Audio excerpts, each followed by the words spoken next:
Right. Matt Hancock. I'm going to look. I know we're not on Talk TV per se now, but obviously, if anyone's seen The Sun or has a memory, they will remember that I shared an office with this man, and I didn't know he was capable of this.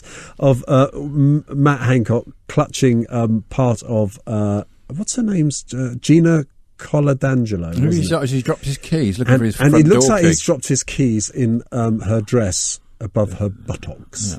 Yeah. Anyway, this was the scoop. This brought down a Secretary of State in government. Now, a camera image was taken from within his office. It is outrageous that there is a camera in the office of the Secretary of State anyway. Yeah. But what I find only slightly more outrageous than that is the fact that a paper in the tradition of a free press, and in this case the national interest, because Matt Hancock was breaking the rules that he was imposing on all of us. Where have we heard that before? Yeah. Right? And he was health secretary. The first thing they do look for who gave the information to The Sun and spent over 100 grand of our money doing it. Bill Bowkett, political commentator par excellence. Bill, it was a win for liberty, wasn't it? It absolutely was. I mean, The Sun newspaper in its leader column today called it a witch hunt. They called it a victory for free speech. And like you said, this 6-month-long investigation by the Information Commissioner's Office has just been an absolute farce. They've had to seize 6 mobile phones. They've raided 2 homes, almost acting like it's a Watergate scandal.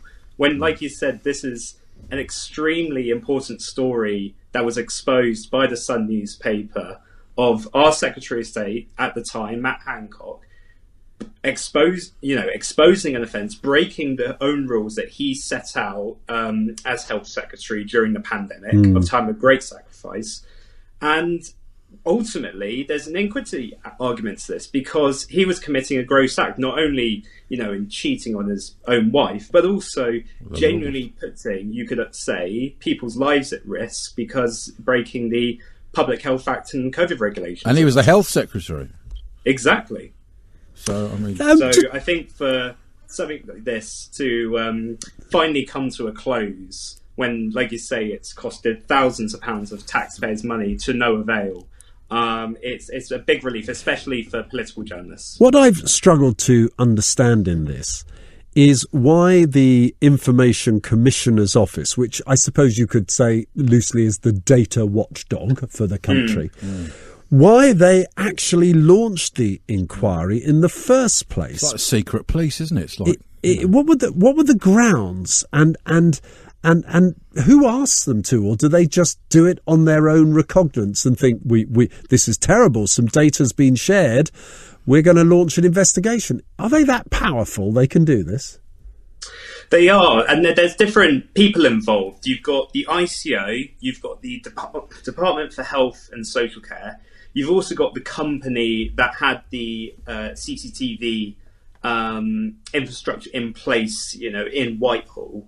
And they are a powerful body. And the thing that is frustrating about this whole farce of a probe is that not only does it feel kind of out of step with Matt Hancock's actions, because he rightly apologised, he resigned as a result, he's moved on to focusing on other political issues. But also the ICO, if you may remember, effectively stopped working during the pandemic, claiming that it wasn't able to do so because people were... Until this came along. Exactly, at a time when there were, big hacking complaints, data infringement laws that had to be investigated. You had other big stories revolving around Google and advertisement bidding, and yet they still have found time, 6 months in fact, to look into this case, which, like you rightly say, Nick, was just clearly a public interest story, a huge story that resulted in a resignation, and which has had legal precedent in the past, because it's right to say, confidentiality is not exactly privacy. And for this to happen, and then the resulting actions of then Hancock resigning, is just goes to reflect of what exactly the ICO were thinking in doing this in the first place. I suppose it's a matter of, it could be spies, but shouldn't it be MI5 or MI6? Because it could have audio, or other ministers could be infiltrated, so they should check on that. But then it should go to someone like MI5, isn't it? And they should decide whether it's actually national security or it's just like, a political thing and just someone groping someone in an office and we're whistleblowing.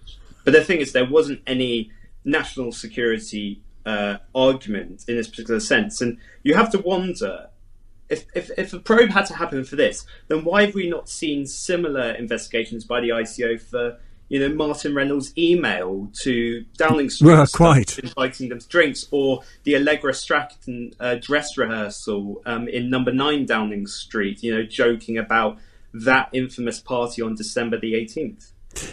I tell you, there's something in the report that I think it was in the editorial of The Sun. And I remember the Conservative MP, a chap called Julian Knight, he's chair of the Select Committee.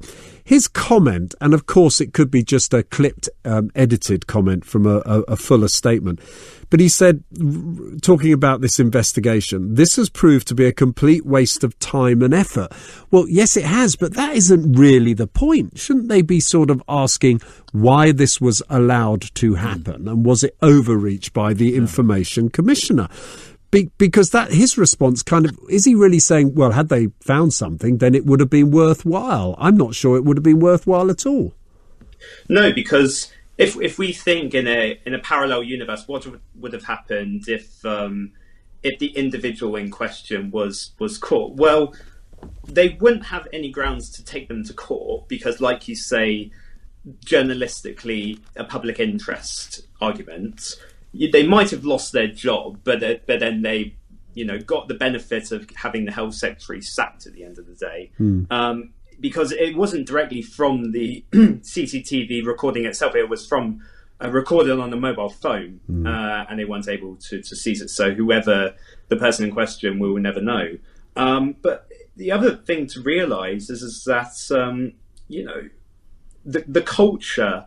As you know best, Nick, about, leaking and briefing to journalists, moles, whistleblowers, has all been part and parcel of SW1A, for decades. Yes. I mean, it was Winston Churchill back in the 1930s, leaking to journalists to warn about Britain's lack of preparations for World War II. And now you're seeing it consecutively happen during the Partygate scandal. It is part and parcel of our democracy. It's a tool, isn't it? And it's been there for ages, basically. Bill, great to talk to you about this, and a great victory. Good to have something positive to talk about, even though it was born out of an absurdity. That's Bill Bowkett, political commentator.